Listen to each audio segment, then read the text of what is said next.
rule of darkness. It's a done deal. He came to deal with sin. That's living contrary to God's law.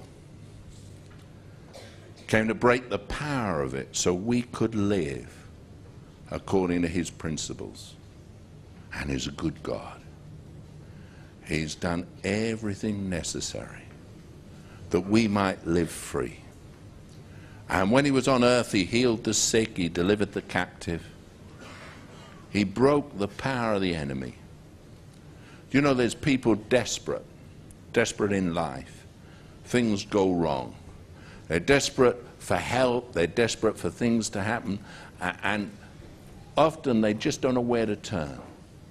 Well, I want to tell you, there's a God who is alive. His name is Jesus.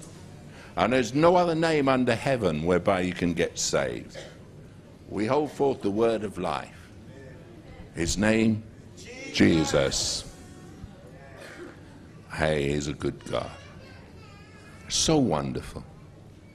You know, he's not against us, he's for us.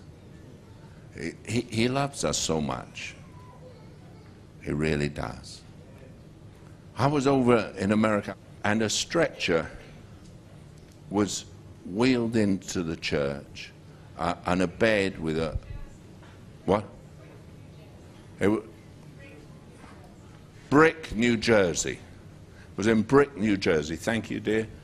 I've got an old jersey on. No, Brick, New Jersey, and a bed was wheeled in with an oxygen mask round, you know, oxygen tent.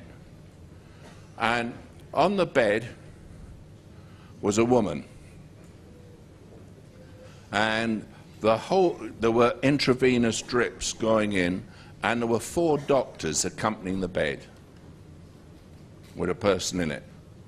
And they brought her in an ambulance from the local hospital, and she was dying. She was in the last stage of AIDS. I said there was nothing they could do.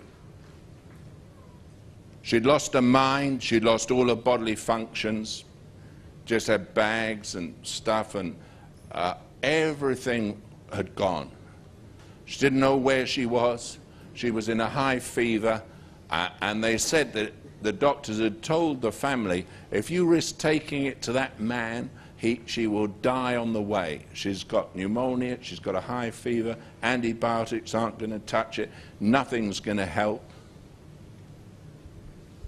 She can't even understand. What's the point in taking her? And the family insisted. We have no hope if she stays here. You tell us you can't, we're taking it. So they bought an ambulance, you know, booked an ambulance, hired it.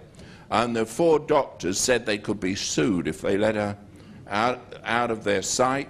And so the 4 doctors came, having got the parents of the woman and the relatives to sign forms saying they took full responsibility. They weren't responsible, they'd advised against it, and they bought her. And when I got up to preach, she was shaking so badly with such a high fever that the whole bed shook and the thing was rattling. Sounded like cymbals going off. The poor woman was in a high fever, shaking. So I said to them, look, please, will you take the bed outside into the hallway? I'm going to preach. You can hear from the hallway. It won't disturb everyone. Everyone can hear the gospel. As soon as the service is over, you can wheel her back in, but she'll hear what I'm saying. But it won't disturb everyone. So they pushed it out. I won't pray for people till I've preached. I'm not a magician. The gospel is the power of God unto salvation. I'm not a magician. I'm not, no magic. It's the truth of the gospel of Jesus Christ. So I preached the gospel, and after I'd preached, they pushed this bed back in, right up to the front, and she was shaking in an oxygen tent. I looked at her. She didn't understand anything. So I unzipped the oxygen tent, I put my hand in and I put it on her head, and she began to fight. So I shoved her head down in the pillow, you know.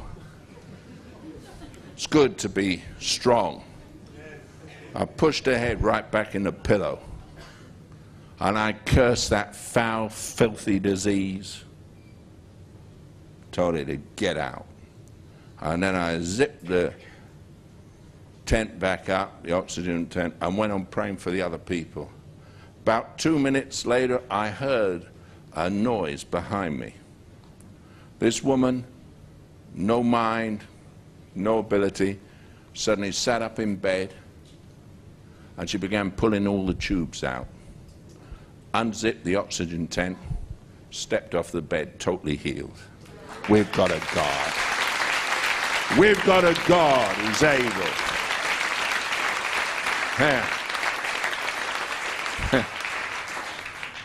That wasn't the end of the story. She was only in a 90, so they put a blanket round her shoulders, and she was walking up and down, she was laughing, she was crying. And I just got on with praying for the other people. I'll tell you what happened. About 5–10 minutes later, I got a tap on my shoulder. I turned around.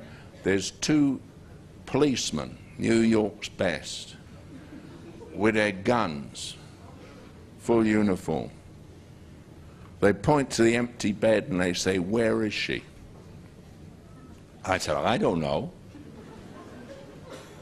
I said, "I just prayed for her." They said, "Well, we've got 4 doctors here that say you've kidnapped her." I said, "Don't be stupid. I just prayed for her." And I had to explain, this is in the middle of a service. You know, it can get exciting in any of my services. But I said, "Look, you go find her. I don't know where she's gone." The police were really upset. They left, and they found out from one of the doctors what her home address was. When they got there, she was fully dressed, sitting down to dinner, eating a normal meal, totally healed. She went back to the hospital. She had all the blood tests, all the blood scans. She had everything done. And do you know something? She wasn't even HIV positive. What a God we serve. His name is above every name. Huh? Hey, wasn't it wonderful? She went back to the hospital. We've had people with cancer through their bones, every part of their body, go back, totally healed, rescanned. I like it confirmed medically. If you get a miracle, it'll stand up to medical scrutiny. If it doesn't, don't call it a miracle. Always stands up to medical scrutiny. And we've got many doctors and nurses in the church. I like it. I believe we should